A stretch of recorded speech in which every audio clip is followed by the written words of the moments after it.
Hello friends, welcome to my channel Maths Ma'am. Today in this video we are going to start chapter number system exercise 1.1 from NCERT. So let's get started. I hope this video would be helpful for you. So please don't forget to like and subscribe my channel so that you get notified whenever I put my next video. So let's get started and see what's the first question. Here the first question says, is 0 a rational number? Can you write it in the form of P by Q, where P and Q are integers and Q is not equal to 0? So here, as we know that the rational number is of the form P by Q, where Q should not be equal to 0 and P and Q should be integers, right? So, can we write 0 in the form of a rational number in the form of P by Q? Like this? Yes, we can write 0 in the form of P by Q. Here, the denominator is 1.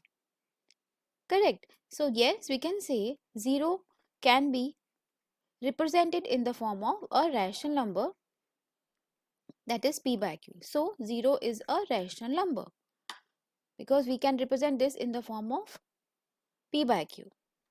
Now, next question is, find the 6 rational numbers between 3 and 4. So, we have 2 rational numbers. First one is 3, second one is 4, and we have to find 6 rational numbers between 3 and 4. As we know that there are infinite many rational numbers between any two numbers, right? So, but we have to find only 6 here. So, for that, here our n is equal to 6. Let's consider n is equal to 6, right? So, what is the method to find this number of rational numbers? First of all, what we do, we change the rational numbers into their equivalent rational numbers. 1 would be equal to 6 plus 1, that is equal to 7. Now, our first rational number 3 by 1 can be written as by multiplying numerator and denominator with 7. Here also 7, we get 21 by 7.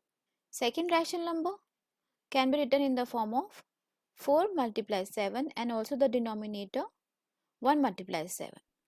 So we have 28 by 7.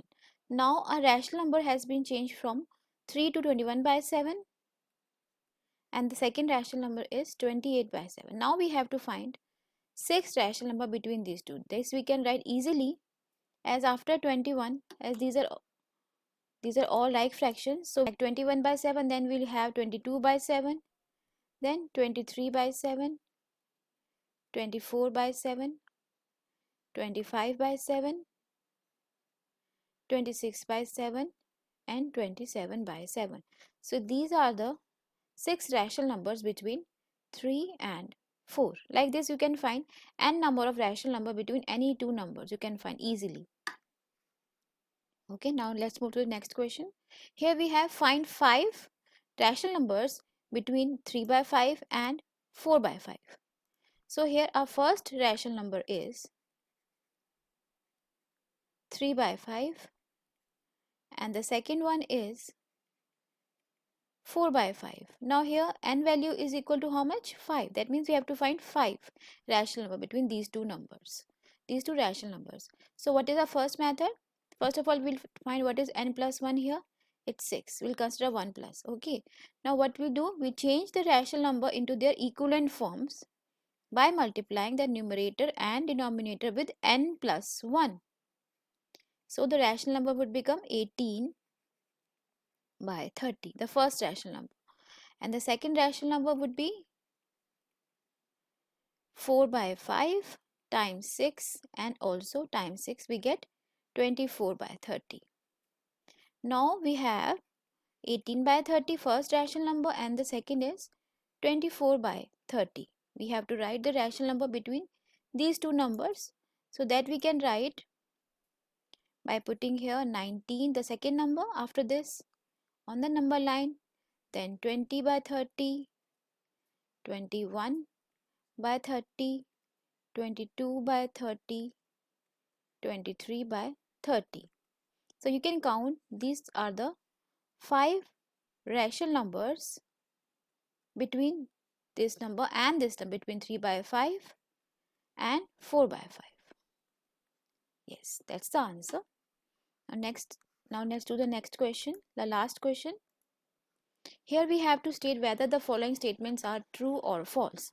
We have to check whether the given statements are true or false. So the first statement is every natural number is a whole number. We have to say right or wrong. Is this statement right or wrong? We know that the natural number starts from 1, 2, 3 and so on. And whole number starts from 0, 1, 2, 3 and so on. So we can say 0 and then all the natural numbers. So natural numbers are included in the whole number, right? So yes, we can say every natural number is a whole number. Every natural number is a whole number. So this statement holds true. Now the next statement says every integer is a whole number. So as we know that integer values starts with the negative values like -5, -4 and then 0 comes and then positive integers, right? 1, 2, 3 and so on.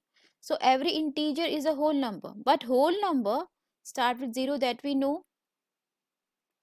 So every integer can't be a whole number because whole number does not include negative numbers, negative integers, right? They include only 0 and all the positive numbers.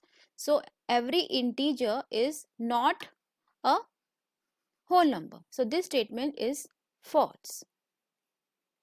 The last one, every rational number is a whole number.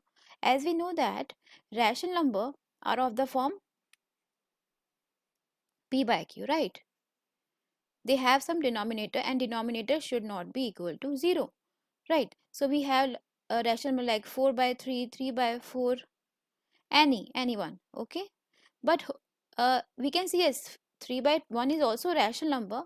Now we know that a whole number means where the denominator is only equal to 1. They have the denominator equal to 1 only, no other denominator, right? That's why we can say in rational number we have different types of denominator, but in whole number we have only one as a denominator. So every rational number can't be a whole number, but every whole number can be a rational number, but every rational number can't be a whole number. So this statement is false. So these are the 4 questions from the first exercise 1.1. That's all from this exercise. So don't forget to like and subscribe my channel so that you get notified whenever I put my next video for the next exercise 1.2.